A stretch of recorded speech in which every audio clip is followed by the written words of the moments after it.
मैं हूं आरजे पल्लव और मैं आपको सुना रहा हूं दिलीप केसानी की लिखी कहानी ट्रेन हाईजैकिंग।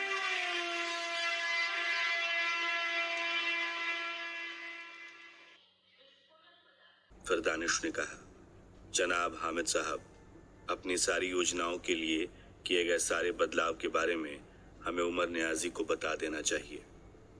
लेकिन अब बात ये थी कि वो लोग आखिर उमर नियाजी से बात कैसे कर पाएंगे, क्योंकि आगरा में पीसीओ से किए गए उनके फोन की वजह से वहां के पीसीओ मालिक को पुलिस पकड़ कर ले गई थी।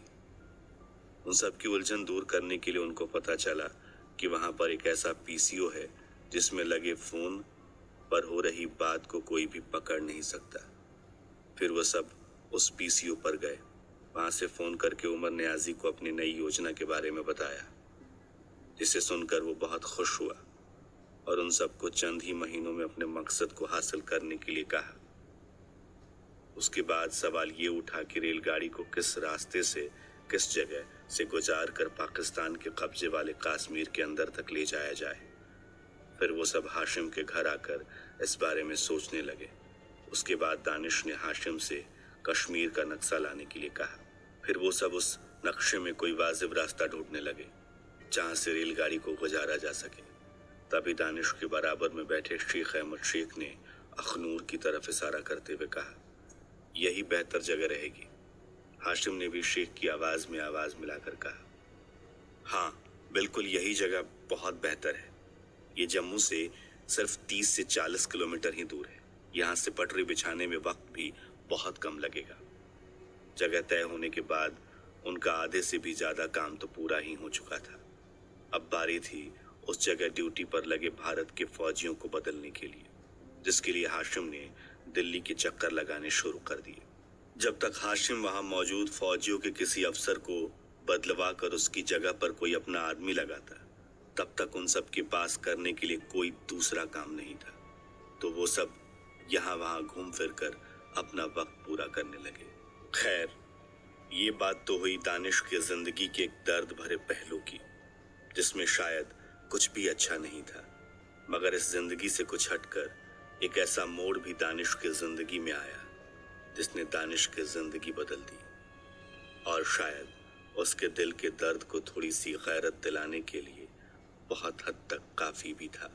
हुआ यूं कि जम्मू के जिस हाशिम के घर में वो सभी लोग रहा करते थे, उसके पड़ोस के मकान में हाशिम का बड़ा भाई शौकत नवाजी रहता था, और उसकी एक ही लड़की थी जिसका नाम था दिलबरा नवाजी। उसकी उम्र उस वक्त करीब 19 से 20 साल की रही होगी। दिखने में सादी सी लेकिन बहुत ही ज्यादा खूबसूरत लड़की थी, और उस वक्त वो बीए पहले साल की पढ़ाई कर रही थी। दिलबरा अक्सर अपने चाचा हाशिम के घर आया जाया करती थी और कभी कभार उनका हाल पूछ कर जाया करती थी। हालांकि उसे ये मालूम नहीं था कि वो सभी लोग पाकिस्तानी यहाँ किस मकसद से आए हुए हैं। शुरू शुरू में तो दानिश ने उसकी तरफ ठीक से देखा भी नहीं और ना ही किसी विषय पर उससे कोई खास बात की। बस यूं ही गुजर रही थी दानिश की जिंदगी। फिर एक दिन अचानक जब दानिश अपने कमरे में अकेला बैठकर अंग्रेजी फिल्में देख रहा था, उस वक्त दानिश के दूसरे साथी कहीं बाहर घूमने गए थे। इसी बीच दिलबरा चुपके से उसके कमरे में आई और दानिश के हाथों से टीवी का रिमोट खींचते हुए बोली, अंग्रेजी समझते भी हो या फिर आंखों के लिए फिल्म देख रहे हो? दानिश ने अंग्रेजी में जवाब दिया, madam, I am graduate in a bachelor of arts. Danish के ये लफ्ज सुनकर उसकी हलक से जुबान बाहर आ गई और आंखें फटी की फटी रह गई। उसके मुंह से हैरत भरे अंदाज में ये अल्फाज निकले, ओ मेरे खुदा, मुझे यकीन ही नहीं हो पा रहा है कि मैं जिसे जाहिल बकरियां चराने वाला कोई चरवाहा समझ रही थी, वो एक पढ़ा लिखा ग्रेजुएट होगा। माफ कीजिएगा दानिश मियां, आप बिल्कुल भी पढ़े लिखे नहीं दिखते। उन दोनों के बीच बस इतनी सी बात हो पाई थी कि उसकी चाची ने उसे आवाज देकर बुलाया और वो उसी वक्त दौड़कर अपनी चाची के पास चली गई। उस वक्त उसकी चाची ने उसे जोरदार डांटा, अनजान लोगों से अकेले में बात नहीं करना, यह हमारी तहजीब नहीं है। लोग क्या सोचेंगे, हमारी इज्जत का जरा भी सोचा है तुमने? उस वक्त दिलबरा दुखी होकर अपने घर चली गई और 1-2 दिन लौट कर नहीं आई। 2 दिन बाद दिलबरा का अपने चाचा के घर पर आने का सिलसिला फिर से शुरू हो गया। अब वो जहां भी आती, जब भी आती, दानिश को कुछ ऐसा महसूस होता जैसे उसकी नजरें किसी चीज को तलाश रही हों। दानिश को देखकर उसके चेहरे पर कुछ अलग ही राहत नजर आती। दानिश को देखकर वो मुस्कुरा देती। उसकी आंखों में दिलकश ताजगी को महसूस किया जा सकता था।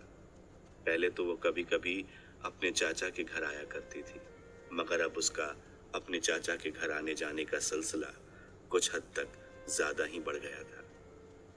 अब उसका वहां आना दानिश को भी अच्छा लगने लगा था। हर वक्त दानिश के दिल में उसके आने का इंतजार रहता था। शायद दानिश और उसकी बिगड़ी हालत को प्यार का नाम देना गलत नहीं होगा। कभी नजरें मिलती, कभी दिल की धड़कनें बढ़ जाती, तो कभी खुद की हस्ती तक भूल बैठता था। जिस दिन वो दिलबरा को नहीं देखता, वो खाना भी नहीं खाता था। कुछ हद तक यही हाल दिलबरा का भी था। वो भी किसी न किसी बहाने दानिश के दीदार के लिए अपने चाचा के घर आ ही जाती। वैसे ये आग दोनों बराबर लगी थी, लेकिन अब बात थी, आखिर कौन अपने दिल का हाल पहले सुनाता। दोनों ही ये खामोश मोहब्बत कुछ रोज ऐसे ही जीते रहे।